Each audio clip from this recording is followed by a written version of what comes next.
Hello everyone, কেমন আছেন সবাই? আশা করি সবাই ভালো আছেন। অনুজ ব্লগে আপনাদের স্বাগতম। আজকে আমি আমার একটি ভ্রমণ কাহিনী শেয়ার করব আপনাদের সাথে, যেটা হচ্ছে আমি বান্দরবানে গিয়েছিলাম। যেখানে হচ্ছে আমার পুরা ফ্যামিলি একটা ট্যুরে গিয়েছিলাম, যেটা একটা রিসোর্টে, একটা হিল ট্রেক একটা রিসোর্টে ছিল। এখন হয়তো যাওয়া হচ্ছে না। সেই ক্ষেত্রে আমার এটা স্মরণীয় দিনে হিসেবে থাকবে যদি এটা ব্লগে থাকে। আর পাশাপাশি অনেকের এটা দেখে একটা এক্সপেরিয়েন্স হবে আমি আশা করছি। যদিও অনেক দিন পর আমি সেটা প্ল্যানিং করেছিলাম যাওয়ার জন্য। সেক্ষেত্রে বলবো যে প্রত্যেক মানুষের মাসে অন্তত মাস 2 মাস পর্যন্ত একটু কোথাও ট্যুরে যাওয়া উচিত বলে আমি মনে করি। কারণ একজন গৃহিণী সারাদিন কাজকর্মে তাকে এবং তার কর্তা সারাদিন বাইরে কেটে কুটে এসে তার সকল ব্যস্ততা মানে সংসারের সাথেই থাকে বলতে গেলে। সেক্ষেত্রে বলবো যে একটু বাইরে বেড়াতে গেলে, ঘুরতে গেলে মনে একটু শান্তি আসে। আজকাল তো বাইরের যে পরিস্থিতি, তবে বলবো যে আত্মীয় স্বজনদের বাসায় না গিয়ে যদি কোথাও একটু ট্যুরে যাওয়া হয় সেক্ষেত্রে মনে হয় বেটার। কারণ আত্মীয় স্বজনদের বাসায় যাবে, আজকে কি হলো, এই কি বললো, সে কি বললো, এইসব বিষয় লেগেই থাকে।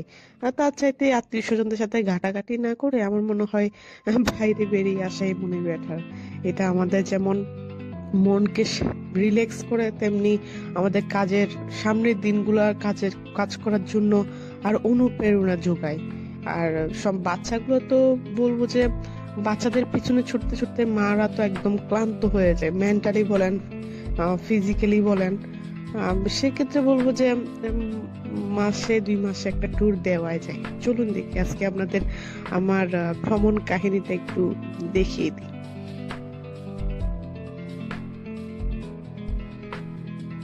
এই ট্যুরটা আসলে বেসিক্যালি আমার ওই বান্দরবনে যাওয়ার একটা প্ল্যানিং ছিল। সেখানে গিয়েছিলাম। যেখানে হচ্ছে যে আরেকটা প্ল্যানিং ছিল হচ্ছে যে আমার ননদিনীর মেয়ে হয়েছিল, যার আবার ওখানে অন্নপ্রাশন ছিল। সেক্ষেত্রে দুইটা প্ল্যানিং একসাথে ছিল যে যেমন ধরেন আমার রিসোর্টও বেড়ানো হবে, সাথে হচ্ছে পাশাপাশি আমার ওই ননদের অনুষ্ঠানেও অ্যাটেন্ড করা হবে। সেক্ষেত্রে বেসিক্যালি এই ট্যুরটা করা হয়েছে। সেক্ষেত্রে আমরাও গিয়েছিলাম। প্রথমে রিসোর্টে উঠেছিলাম। রিসোর্টটা দারুণ ছিল, আপনাদের ভিডিওতে আমি দেখিয়েছি। ওখানে আপনারা চাইলে নাইট স্টে করতে পারবেন, যেটাতে রাত মেবি 7,500 করে নিয়েছিলাম মনে হয় আমাদের থেকে। সেক্ষেত্রে আমরা 2 দিন স্টে করেছিলাম। আর ওখান থেকে আমার যাই হচ্ছে যে আমার ননদিনের মেয়ের অন্নপ্রাশনে ওখানে অনেক আত্মীয় স্বজনদের সাথে দেখাও হয়।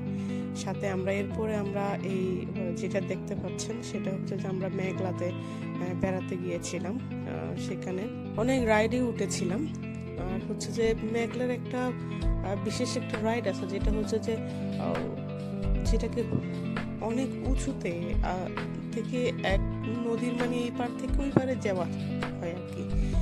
তখন আমি, যদিও আমার হাইট ফোবিয়া আছে, আমার হাজবেন্ডেরও আছে, সেক্ষেত্রে মনে হয়েছিল যে এটাতে মানে যদি ঘুরতে পারি সেক্ষেত্রে এটাতে চড়তে পারলে মনে হয় আমার হাইট ফোবিয়াটা কিছুটা কমবে। সেই ক্ষেত্রে এখন ওইটা তুটা হয়। আরেকটা বিষয় হচ্ছে যে ছেলেদের সামনে যদি যেমন ধরেন আমরা যদি একটু সাহস না দেখাই মা বাবা হিসাবে, সেক্ষেত্রে ওরাও মনে হয় আরো মানে ভীতু হবে। সেক্ষেত্রে মানে ওটা আসলে রাইডটাতে উঠেছিলাম।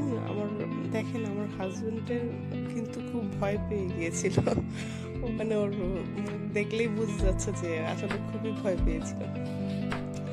আচ্ছা যাই হোক, আপনাদের এই ট্রিপটি শেয়ার করার পেছনে হচ্ছে যেমন মানুষের কর্মজীবনের কিছুটা স্বস্তির জায়গা হচ্ছে যে কোথাও থেকে বেরিয়ে আসা, নিজের কাজেও মনোযোগ বসে, সাথে সাথে হচ্ছে যে একঘেয়েমিটা চলে যায়। সেক্ষেত্রে বলবো আপনারাও চেষ্টা করবেন বছরে হোক 6 মাসে হোক একটা ট্যুর নিশ্চয়ই রাখতে।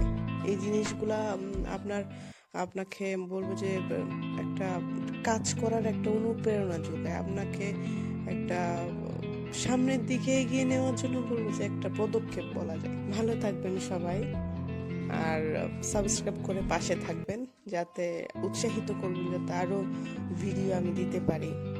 আর কোনো ভুল ত্রুটি হলে